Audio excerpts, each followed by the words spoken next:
Hello, I'm Ian Vosser, and I'm going to show you the range of functionality you have during a video meeting in Google Meet. You can get me on Twitter at Mr. Vosser, where hopefully there's some more helpful hints and tips. Now, I've set up a Meet already, and if I go into my browser bar here, you can see I've gone into a demo Meet that I'm already connected to with one other person, another demo account on the call. Now, if you are using an Android or an Apple device, you will find that the app works pretty similarly to what we're experiencing here. You might just need to swipe and tap in different parts of the screen to work out where all your functionality is. Now, what's super clever is my microphone is off, but you can see in the center of my screen, it pops up saying, "Are you talking? Your microphone is off." And that just reminds you to unmute if you are actually on the call. I'm obviously presenting to this video, so don't need to turn my microphone on and off. Okay, so the first thing we'll look at is how we can see which other people are in our call. So I can see up here I've got 2 people in my call, and myself and a demo account, and I have the option to be able to add more people. So when you're adding more people, I would strongly suggest that you're using their organization email address. So that's the same G Suite address as to what you have, because people who are in your organization can come straight into the call. If you're inviting somebody external, then you'll need to admit them entry when they try and connect into the call, and a box will pop up requesting entry. If I click on the other person in the call, I have the ability to be able to pin their camera to the screen, so I will see them all the time. So if one person is presenting and other people keep popping up, maybe because Meet is hearing noises that they're making, you can pin one person to your screen. So that's a really useful piece of functionality. If you're the owner of the Meet, you also have the functionality to be able to mute other participants, and you also have the ability to remove participants as well from your call. So if you're a teacher and you've set up your Meet and you've got students in the call, then you have the ability to remove them. Now, obviously, if you're video conferencing with young people, you need to make sure you've gone through the appropriate child protection review and you've got the right safeguarding guidelines in place. So that's something that's defined very much by your local authority or your school. Okay, so one of the other options I have is the ability to be able to chat. Now, really important to note, when I'm sending a chat message, I'm sending a chat message to everybody who's in the meeting. So make sure the messages you're putting there is something you want everybody to be able to see. So that's our ability to be able to pin, mute, remove, and chat with people, as well as add more participants. Okay, in the top right hand corner here, I have my profile picture, and I have the ability to be able to pin myself to the screen. So if I want to see what my camera is looking like, I have that ability there to be able to pin myself. So that's really useful.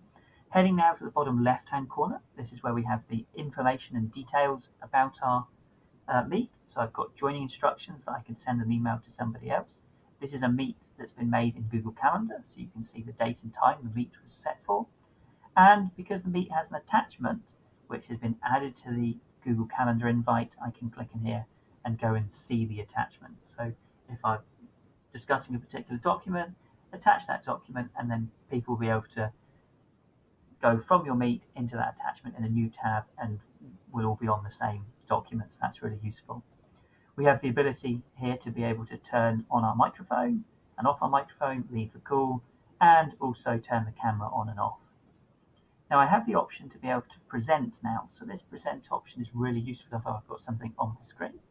So when you click on present now, you have a choice. You can present a Chrome tab, you can present a window, or your entire screen. So if I click on your entire screen, you'll see I've got multiple screens on my computer. So I have to select the screen that I wish to present, and then I can press share. Until I've selected what I want to share and press share, the option is grayed out. So make sure you're making a selection and you press share. Exactly the same with your window.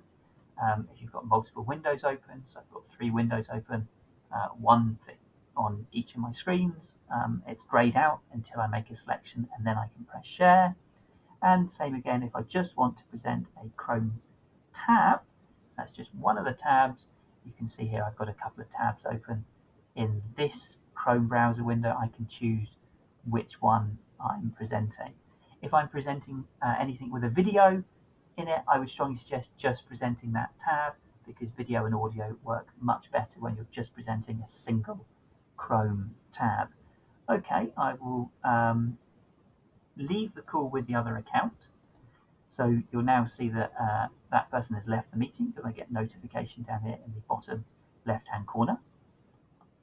And I'm going to turn on my microphone and turn on my captions. So captions have been turned on, and you can see it's recognized what I'm saying and it has started typing it in the live captions box.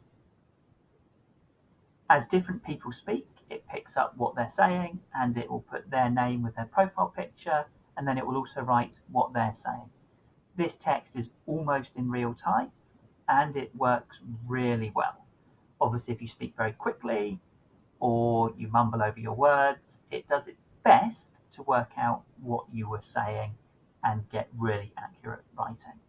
I think from an accessibility point of view, it works really nicely. I also think for people who maybe have other things going on in the room they're working in, and maybe they've got their volume level turned down, the ability to be able to look at the closed captions and maybe catch what somebody said is really powerful. So I think closed captions is a fantastic option to be able to turn on. And you'll see you don't lose too much screen real estate. It stays pretty tidy at the bottom of the screen. So I'll get those captions turned off for now. If I click on the More Options button here, in some countries you have the option to be able to dial in and use your phone for audio. So if you've got a laggy or difficult internet connection, then that may be appropriate. You've got settings that you can go into to edit your audio and video settings, and you can make changes here about whether you want to be in standard or high definition. Done. And also in this More Options button, you have the ability to go full screen. So that just makes everything look a bit bigger. So that's brilliant. And you also have this change layout option as well. So changing layout can help you have a sidebar with some people down the side and then the main speaker appearing on the left-hand side. Google Meet automatically puts you on auto, so it decides what's best for you. You've also got this tiled view here, which is good for participants. And now you get a grid view with up to 16 participants in a call. So you've got 16 different cameras. That grid view is really nice. And there's also the ability to add grid view extensions and things as well. Okay, the last option that you may have if it's been turned on by your administrator is the ability to be able to record meetings. To be able to record meetings, you just press the button. It will remind you that you need to get consent from all your participants so they know they're being recorded. And then when you press accept, it appears in the top left-hand corner that the meeting is recording.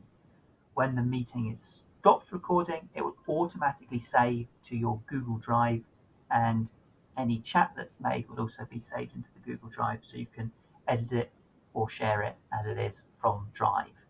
So the recording feature I think is really useful. It's available on the Enterprise Edition, so not everybody will see that option. Excellent. That's a really nice tour, I think, of all the features in Google Meet. Thank you very much for watching the video. I hope it was useful. If you got any questions, of course, reach out on Twitter. And if you have enjoyed this video, please subscribe. Thank you very much.